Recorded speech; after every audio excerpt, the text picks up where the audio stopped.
रियासत आंध्र प्रदेश के विशाखापट्टनम के दोवाड़ा के रास्ते एर्नाकुलम जाने वाली टाटा एर्नाकुलम एक्सप्रेस में आतिशबाजी का वाकया पेश आया। यह हादसा रात तकरीबन 1:30 बजे अचानक पेश आया, जिसके नतीजे में 2 एसी कोचेस जलकर तबाह हो गए। इस हादसे में एक शख्स जिंदा जल गया। इतवार की रात एर्नाकुलम एक्सप्रेस से इंकापल्ली देर से पहुंची। वहां से रवाना होने के बाद नरसिंहपल्ली के करीब B1 एसी कोच के ब्रेक जाम होने की वजह से आग भड़क उठी, जिसके नतीजे में B1 और M2 एसी कोचेस में आग लग गई। इस वाक़े को येलामंचली के करीब एक पॉइंट पर लोको पायलट ने महसूस किया और फौरी तौर पर ट्रेन को स्टेशन पर रोक दिया। इंकापल्ली, येलामंचली और नाकापल्ली से फायर ब्रिगेड का अमला मौके पर पहुंच गया और आग पर काबू पाया, लेकिन तब तक दोनों कोचेस मुकम्मल जलकर खाकिस्तान हो गए थे। B1 कोच में एक शख्स जिंदा जल गया। मुतवफ़ी की शिनाख्त विशाखापट्टनम के 70 साल चंद्रशेखर सुंदर के तौर पर की गई है। रेलवे के आला हुक्काम मौके पर पहुंचकर मुआयना कर रहे हैं। इस हादसे के बायस विशाखापट्टनम F रूट पर तमाम ट्रेनों की आमदरफ्त रोक दी गई। रात 3:30 बजे के बाद जले हुए दोनों कोचेस को हटा दिया गया। हादसे के सबब मुताशरा कोचेस के मुसाफिरों को शदीद सर्दी में काफी देर तक स्टेशन पर इंतजार करना पड़ा। मौजूदा रेलवे हुक्काम ने उन्हें 3 RTC बसों के जरिए सामर लकोटा रेलवे स्टेशन मुंतकिल किया। सामर लकोटा में 2 एसी कोचेस जोड़कर वहां से ट्रेन को एर्नाकुलम रवाना कर दिया गया।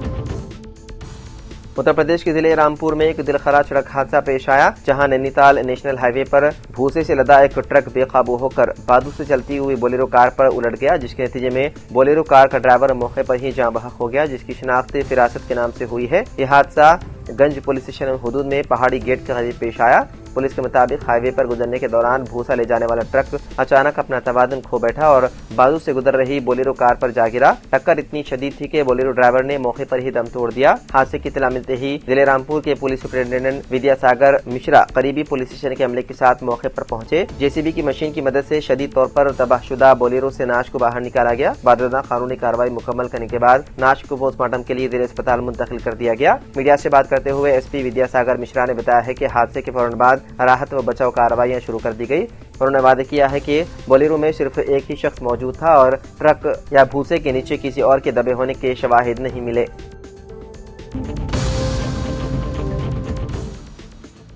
तेलंगाना कानून साज असेंबली के सरमाई इजलास के दौरान आज ऐवान में एक दिलचस्प वाकया देखने में आया, जब तवील वक्फे के बाद साबिक वज़ीर आला KCR की असेंबली में अचानक हाजिरी ने ऐवान की फिजा बदल कर रख दी है। KCR के ऐवान में दाखिल होते ही तवज्जो का मरकज बन गए। इसी दौरान वज़ीर आला रेवंत रेड्डी खुद उनकी नशिस्त तक पहुंचे, मुसाफा किया और खैरियत दरियाफ्त करते हुए उनकी सेहत के बारे में भी दरियाफ्त किया। सियासी इख्तिलाफात के बावजूद इस खुशगवार लम्हे ने ऐवान में मौजूद अराकीन को भी चौंका दिया। इस मौके पर वज़रा श्रीधर बाबू, उत्तम कुमार रेड्डी, कोमट रेड्डी, लक्ष्मण, सीता अक्का, सरकारी व्हीप B लैया आदि श्रीनिवास समेत कांग्रेस के कई अरकान असेंबली ने साबिक वज़ीर आला से मुलाकात करके एहतराम का इजहार किया। CPI के रुकन असेंबली के सांबा शिवराव भी इस मौके पर KCR को सलाम करने वालों में शामिल रहे। ताहम यह हाजिरी ज्यादा देर पर साबित न हुई। कौमी तराना और तादियती करारदादों की कार्रवाई के फौरन बाद KCR ऐवान से रवाना हो गए। असेंबली रजिस्टर में दस्तखत करने के बाद वो सीधे नंदी नगर में वाक़ अपनी रिहाजगाह चले गए। तवील वक्फे के बाद असेंबली में आमद और फिर मुख्तसर हाजिरी के साथ रवानगी ने सियासी हलकों में बहस को जन्म दे दिया है, जबकि सोशल मीडिया पर भी इस पर मुख्तलिफ तबसरे देखने में आ रहे हैं।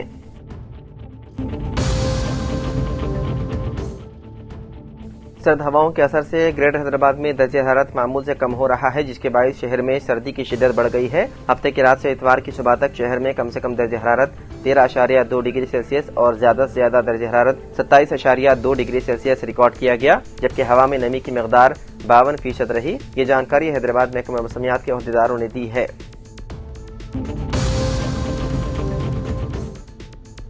असेंबली में BRS के कायद हरीश राव ने असेंबली का सरमाई सेशन कम से कम 15 दिन तक जारी रखने का हुकूमत से मुतालबा किया। मीडिया से गैर रस्मी बातचीत करते हुए हरीश राव ने कहा कि कांग्रेस पार्टी ने ऐवान के वक़ार को मुतासिर कर दिया है और असेंबली और कौंसिल का इजलास महज रस्मी तौर पर मुनाकिद किया जा रहा है। BRS दौरे हुकूमत में कम से कम 32 दिन असेंबली का इजलास मुनाकिद किया गया, जबकि कांग्रेस दौरे हुकूमत में साल में 20 दिन भी इजलास मुनाकिद नहीं हुआ। उन्होंने कहा कि अपोजिशन की जानिब से जिन मसाइल को मुबाहिस के लिए पेश किया जाता है उसे कबूल नहीं किया जाता। उन्होंने कहा कि अवामी मसाइल पर मुबाहिस से हुकूमत खौफजदा है।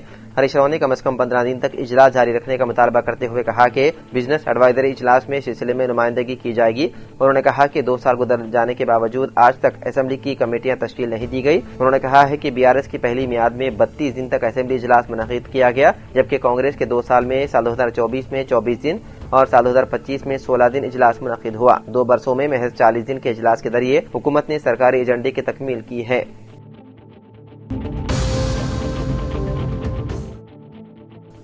50वीं कुल हिंद सनती नुमाइश का आगाज 1 जनवरी साल 2026 से होगा और 45 दिनों तक ये सनती नुमाइश हस्ब रिवायत काम करेगी।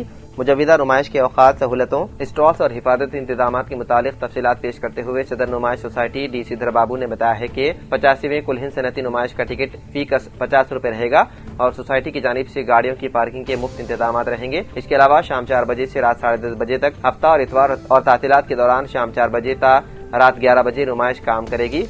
शहर के नवाही इलाकों से भी खुसूसी बसें नुमाइश के लिए चलाई जाएंगी। हिफाजती इंतजाम और नुमाइश के दौरान मसनूई रहानत का इस्तेमाल किया जाएगा। उन्होंने कहा है कि नायब वज़ीर आला तेलंगाना मल्लू भट्टी विक्रमार्का के हाथों नुमाइश का इफ्तिताह अमल में आएगा, जबकि इफ्तिताही तकरीब मेहमान खुसूसी की हैसियत से रियासती वजीर कोमटिरेड्डी वेंकट रेड्डी शिरकत करेंगे। इसके अलावा 1050 स्टॉल्स और नुमाइश का मुशाहिदा करने वालों की हिफाजत के लिए 106 सिक्योरिटी एहलकारों को तैनात किया जा रहा है। उन्होंने नुमाइश को तेलंगाना बिलखुसूस हैदराबादी तहजीब का एक अहम मरकज करार दिया और कहा कि तेलंगाना में छोटी सनत, घरेलू सनत पर मुश्तमिल मसनूआत भी नुमाइश के लिए यहाँ पर दस्तयाब होते हैं।